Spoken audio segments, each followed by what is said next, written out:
Bienvenue dans notre émission Avec Dieu tous les jours.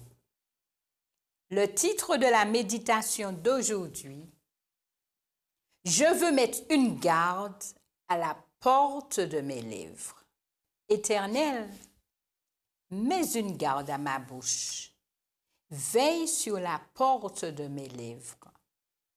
Psaume 141, verset 3.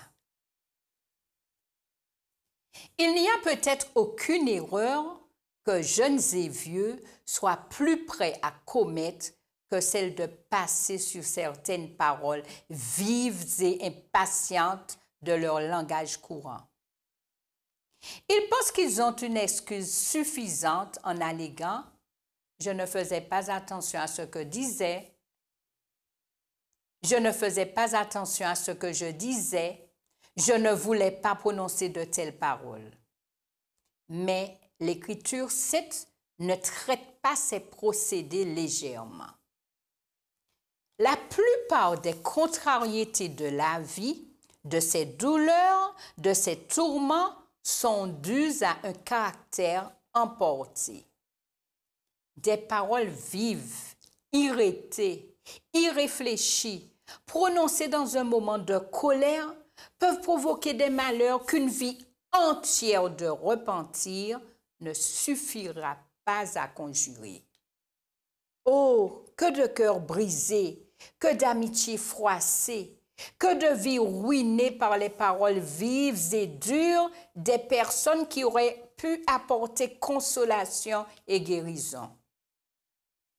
L'homme ne peut, par ses propres forces, dominer son caractère. Mais grâce au Christ, il peut acquérir la maîtrise de soi.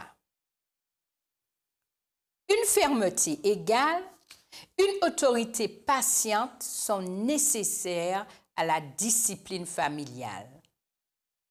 Il faut énoncer avec calme ce que l'on a à dire, agir avec réflexion et exécuter sans fléchissement ce que l'on entreprend. Ne laissez pas les rides plisser votre front, ni les paroles blessantes s'échapper de vos lèvres.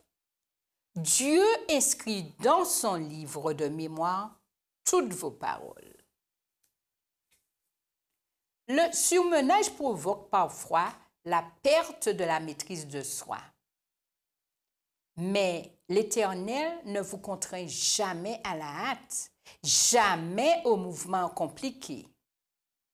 Trop de personnes se chargent de fardeaux que le miséricordieux Père céleste ne leur a pas imposés.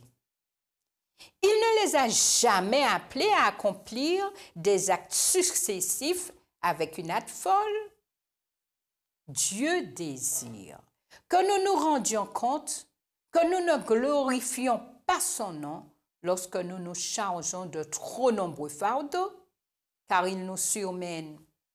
Notre cœur et notre esprit se fatiguent et alors naissent l'irritation, l'usure, l'emportement.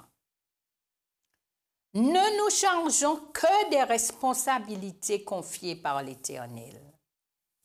Plaçons en lui notre espérance et nous garderons ainsi nos cœurs purs, tendres et aimants.